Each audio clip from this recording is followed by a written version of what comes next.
Il y a une histoire qui disait avant qu'un crâne d'un vieux a été posé au bord d'une falaise et que ce crâne-là, il est tombé dans le sable.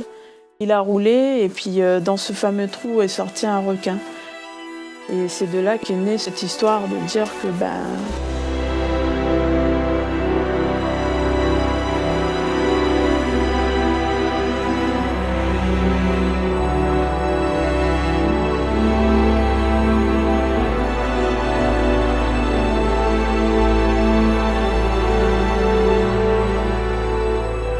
J'entends que dans le monde aussi, il y a tout ce qui est l'environnement, tout ce qui est au niveau environnemental disparaît.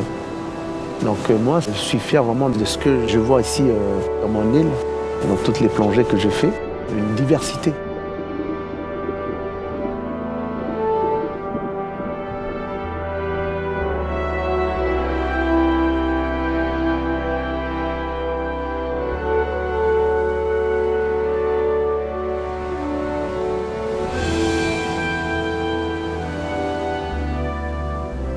Les gens me posent souvent la question, quel est le rapport vous avez, vous, population autochtone, face à la mer? Mais nous, c'est un tout, c'est indissociable. L'air, la terre, la mer, tout est lié. On a un récif barrière, le deuxième plus grand du monde après la Grande Barrière de Corail, qui fait 1600 km de long. On a un lagon qui fait 24 000 km². Donc en fait, on a des systèmes qui sont très larges et qui permettent finalement de générer toute cette vie qu'on peut trouver dans nos récifs, dans nos mangroves, et même jusqu'au large finalement dans la zone océanique. Il y a des choses qui vivent dans cet élément qui fait partie aussi de notre totem. C'est-à-dire le requin, les tortues, la raie manta. Justement, pourquoi la manta? Parce que la manta dans l'eau, tu la vois nager, elle est vraiment gracieuse, elle est vraiment majestueuse dans son élément. Et quand tu vois ça, c'est grandiose, quoi. Ça donne envie, voilà. On voit qu'elles ont ce regard en fait très curieux et très intelligent. On sent qu'il y a beaucoup d'intelligence chez les animaux. Donc, et souvent elle revient et puis elle vient se coller très près, montrer son ventre et nous on nage à côté. Et c'est vraiment une connexion qu'il y a, je pense, avec aucun autre animal, que ce soit sur terre ou sous l'eau. Elles sont sur les stations de nettoyage et elles viennent à ces endroits du récif où il y a des petits poissons nettoyeurs qui viennent leur enlever les parasites et tout ça.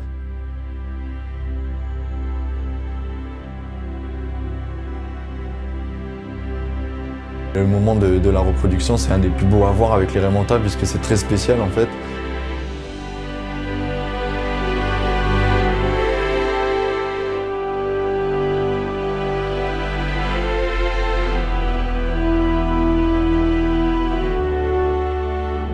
C'est des animaux qui sont, en plus de ça, vraiment emblématiques. Ils sont aussi vraiment importants dans la culture des gens ici. Ce sont des dieux, des totems pour certains aussi. Donc tout ça, ce qui fait qu'on est assez lié en fait à cette espèce-là. Parce que nous, tout ce qui est clan, à partir du moment où celui qui respecte la chose dans son élément, il fait partie de son totem. De par mon enfance dans le nord de la Calédonie, j'allais souvent à la pêche avec mon père.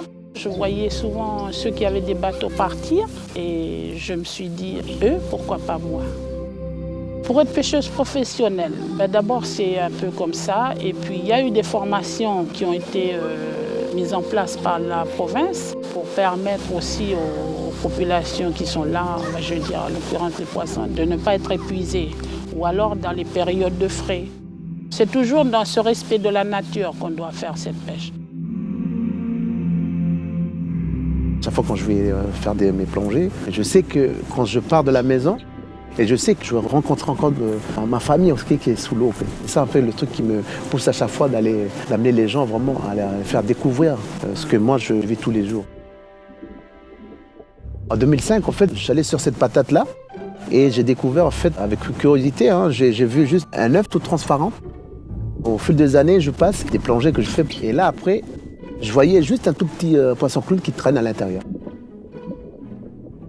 De temps en temps, quand on fait cette plongée, je passe ici et là, je le revois. Et je le vois à chaque fois, je passe le dire bonjour. C'est là après que le petit poisson est devenu cette taille-là. Et là, j'ai commencé à l'apprivoiser, à le faire venir. Et là, à chaque fois, je l'appelle et je crois qu'ils se sentent. Après, la connexion s'est mise là-dedans de suite.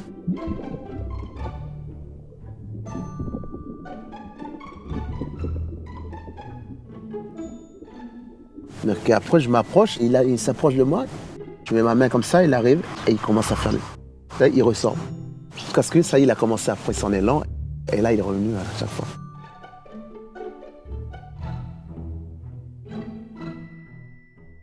Pour la sculpture, c'est pas seulement une création. Le lien qu'on a, c'est culturel, c'est ancestral. Donc moi, je suis juste un billet qui fait perdurer le savoir au travers du temps. Parce qu'en fait, il y a une très grosse liaison entre la sculpture et nos croyances ancestrales. Nous, on a une liaison avec la mer parce qu'on a des totems claniques. Les totems claniques, c'est un totem, un animal marin qui nous appartient lorsque l'on est dans ce clan, envers qui on doit une protection. On doit s'assurer que cette espèce en question, qu'elle se reproduise bien, qu'elle soit bien protégée.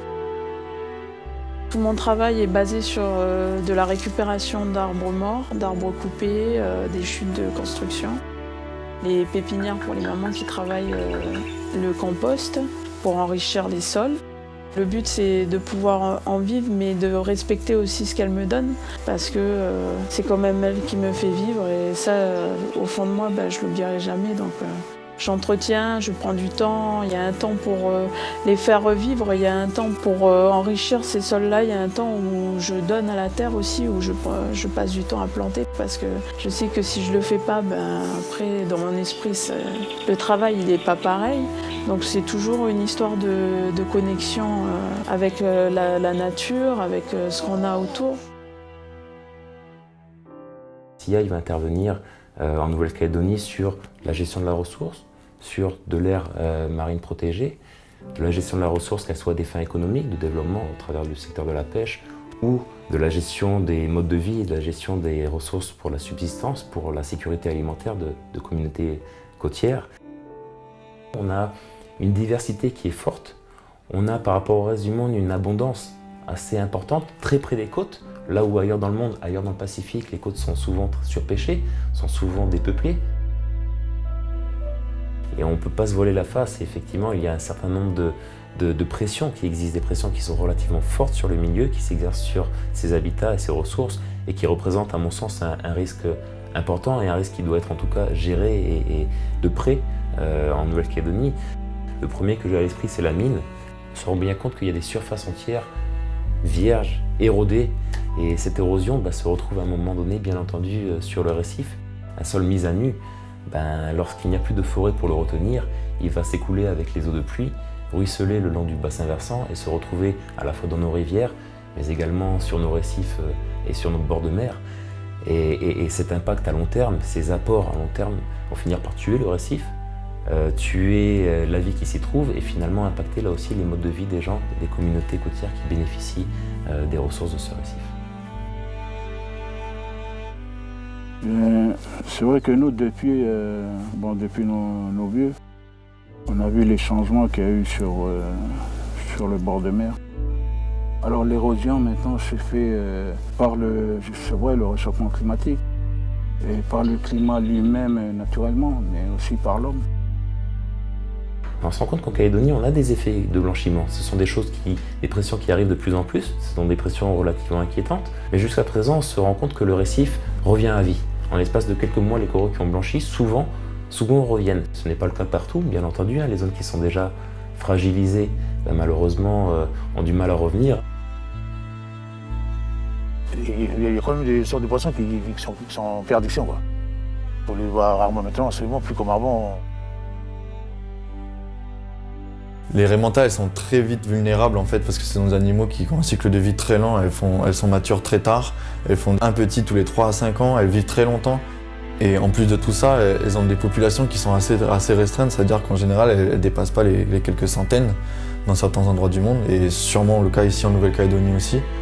Les raimentas, en fait, ce sont des animaux qui sont vraiment menacés partout ailleurs dans le monde par la pêche et d'autres impacts tels que le tourisme, par exemple, de masse. Et c'est pour ça que c'est important de les conserver, et c'est pas d'attendre qu'elles aussi elles soient menacées ici en Calédonie pour pouvoir ensuite tenter de la conserver. Les ressources marines de Calédonie font vivre les communautés du bord de mer. Les ressources marines de Nouvelle-Calédonie profitent à l'ensemble de la société calédonienne. La ressource marine doit être géré finement au travers des aires protégées, au travers des outils existants, de la limite de taille parfois, au travers de plusieurs outils, parce que c'est une ressource qui est épuisable à un certain moment. Et si on n'y prend pas attention, c'est tout un secteur économique qui peut s'effondrer, c'est tout un mode de vie qui peut s'effondrer. Entre la nature et les îles et le peuple qui vivent ici sur l'île, on est en connexion avec la mer et avec tous les habitats des fonds marins. Dès qu'il y a quelque chose qui est au niveau sur Terre qui ne va pas du tout, donc de suite, dans l'eau, ça le ressent. Nous, en tant qu'hommes, on dit comme ça, on va dire, parce qu'on a écouté, on dit voilà, on fait partie du camp de la mer, ça c'est un totem. Mais le dire, c'est facile de le dire, mais de le faire, puis, c'est ça aussi. Maintenant, nous, dans nos combats des femmes aussi, nous sommes aussi dans la démarche de dire que nous faisons partie de ce peuple, mais nous devons agir. Essayer de maintenir ce que les vieux nous ont laissé aujourd'hui, tous ces outils qui, eux, ont su préserver dans le temps et laisser le plus intact possible pour la génération qui viendra derrière. Ce que je peux donner juste aux gens, que voilà, respecter en fait cette vie-là qui nous a léguée. Parce que je crois que c'est de ça qu'on va pouvoir s'épanouir, quoi, et de vivre bien. Si finalement tous on prend notre responsabilité et on se met à travailler ensemble, je pense très sincèrement que la Calédonie a vraiment de quoi préserver ce patrimoine. Je pense qu'on a toutes nos chances effectivement de relever les enjeux, de construire un pays, de construire une société qui soit en équilibre à la fois avec la nature, avec sa culture et qui soit dynamique au niveau de son économie parce que la nature, les services qu'elle nous rend sauront être préservés. Agir, c'est comment agir? D'abord dans l'éducation de nos enfants, après dans nos comportements, mais c'est très difficile. Je vous avoue que c'est très difficile, mais on y croit. On y croit parce que nous sommes là, nous devons faire ce que nous devons faire. Et c'est maintenant, c'est pas demain, c'est pas après-demain, c'est maintenant, c'est aujourd'hui.